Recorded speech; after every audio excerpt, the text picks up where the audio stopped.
Selamat malam, Ibu Bapak Saudara yang terkasih di dalam Kristus. Kita bersyukur karena kasih setia Tuhan yang nyata, yang terus memeliharakan kita, sehingga kita bisa diperjumpakan lagi di dalam persekutuan syafaat malam pada malam hari ini. Justru karena tidak tahu, begitu judul cerita singkat sebagai bahan refleksi kita. Di sebuah daerah pegunungan, ada banyak villa milik orang-orang kota yang hanya sesekali datang berlibur di villa masing-masing. Dua orang sahabat, Adi dan Ari, masing-masing bekerja sebagai penjaga villa yang letaknya berdekatan. Adi melakukan pekerjaannya dengan rajin dan tekun. Setiap hari, ia menyapu, membersihkan villa yang dipercayakan kepadanya itu. Sementara Ari tidak demikian.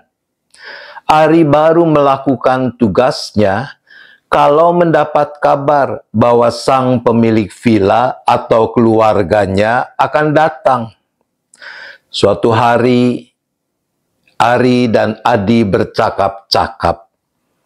Ari berkata, "Di, kalau aku tidak salah ingat, tuanmu itu datangnya kan tidak tentu ya?" "Iya, betul Ari, pemilik villa yang aku jaga memang nggak tentu datangnya kapan," ujar Adi. "Kalau begitu, ngapain kamu repot-repot setiap hari kamu membersihkan villa yang kamu jaga? Seperti aku, menunggu sampai tuanku kasih kabar dia akan datang. Aku baru membersihkan, menyiapkan villa itu. Kau kan bisa juga bertanya pada tuanmu, kapan dia akan datang?" Dengan senyum tulus, Adi berkata, "Kapan tuanku akan datang, itu adalah haknya dan urusannya. Aku tidak berhak ikut campur. Tapi kalau begitu, kau kan tidak akan tahu kapan tuanmu datang." "Justru karena aku tidak tahu kapan tuanku datang, maka bagianku adalah melakukan dengan sebaik-baiknya tanggung jawab yang dipercayakan tuanku kepadaku.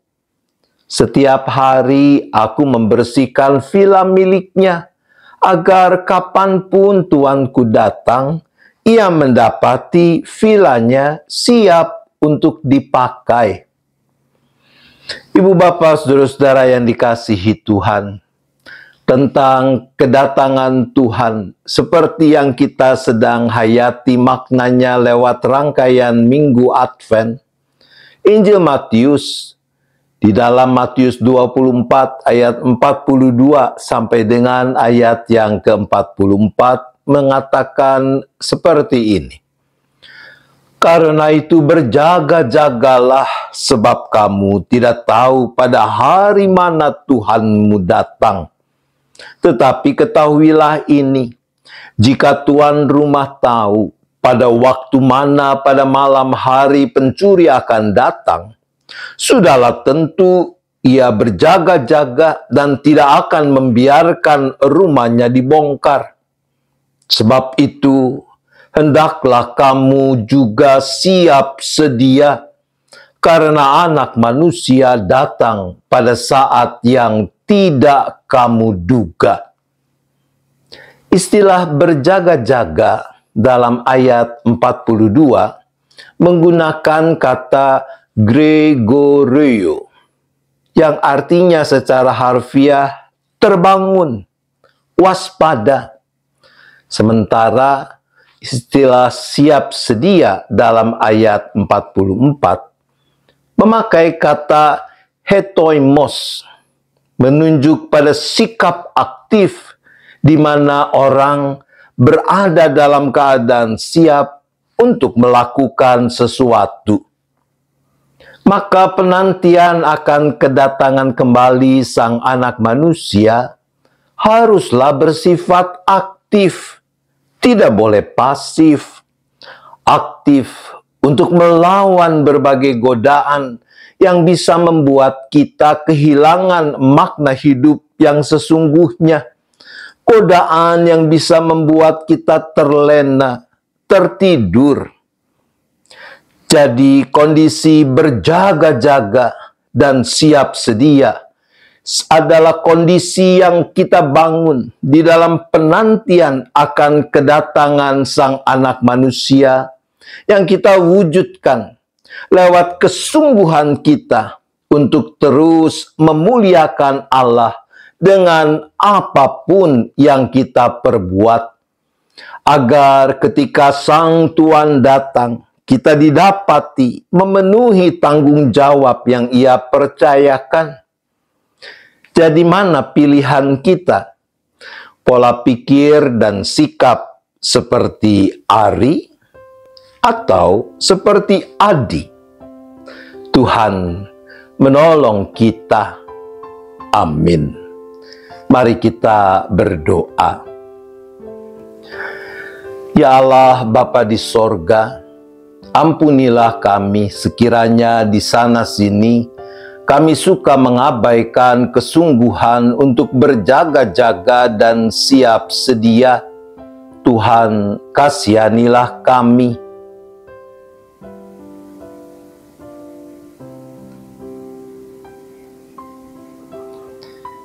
Berilah kami hikmat, kekuatan, agar mampu bersungguh-sungguh merawat tanggung jawab untuk berjaga-jaga dan siap sedia dalam keseluruhan masa hidup kami yang adalah penantian akan kedatangan Tuhan yang kedua kali. Tuhan, tolonglah kami.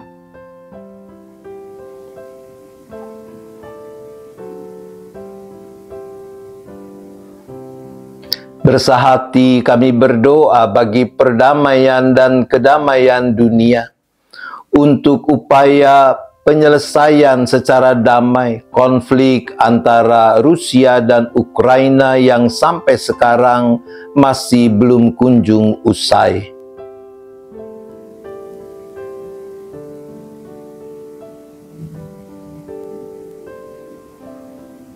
Kami berdoa bagi bangsa dan negara kami, untuk orang-orang yang berada di dalam kesesakan akibat bencana-bencana alam yang menimpa mereka, gempa bumi di Cianjur dan beberapa daerah lain, erupsi Gunung Semeru di Jawa Timur, banjir di beberapa tempat dan sebagainya. Bagi mereka dan bagi orang-orang yang Tuhan mau gerakan untuk membantu, kami berdoa.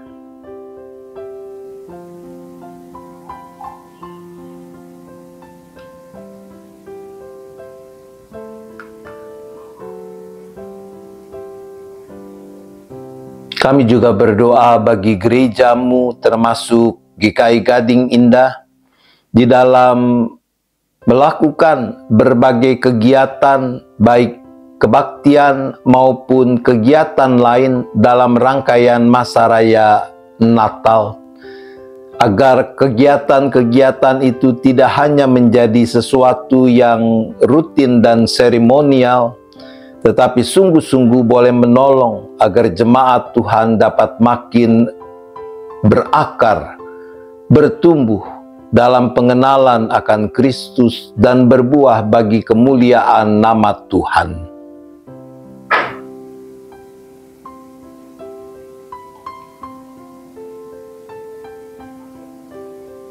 Kami juga berdoa bagi setiap anggota dan simpatisan beserta keluarga masing-masing dengan rupa-rupa pergumulan yang dihadapi, entah masalah sakit penyakit seperti yang masih menjadi pergumulan Saudara Angel, Ibu Damayanti, Ibu Oktarina, Ibu Erna, dan juga beberapa anggota simpatisan yang terpapar COVID.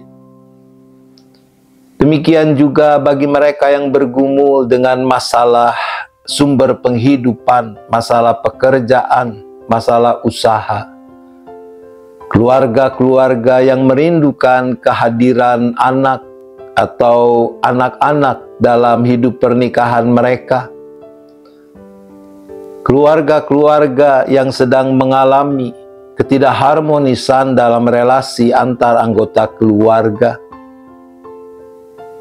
Bagi kami semua, kami memohon belas kasihan-Mu.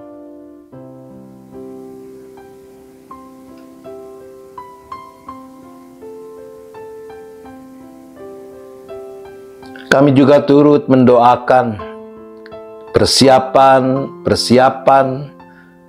bagi dalam diri anak-anak-Mu beserta keluarga besar, mereka yang akan melangsungkan peneguhan pemberkatan pernikahan, yaitu calon mempelai Philander dan Astrid, serta Farel dan Hiliani.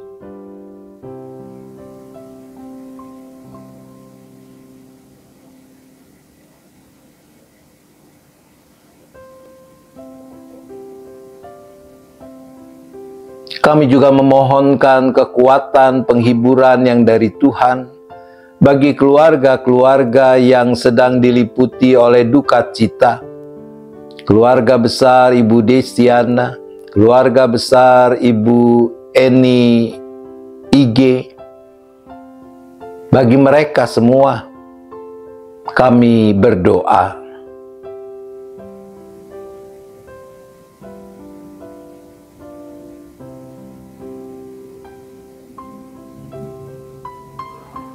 Kami juga kembali menyerahkan keberadaan setiap kami seisi keluarga masing-masing di dalam istirahat kami sepanjang malam ini. Kiranya tangan kasih Tuhan yang tetap menopang, menaungi, melindungi dari segala mara bahaya malapetaka.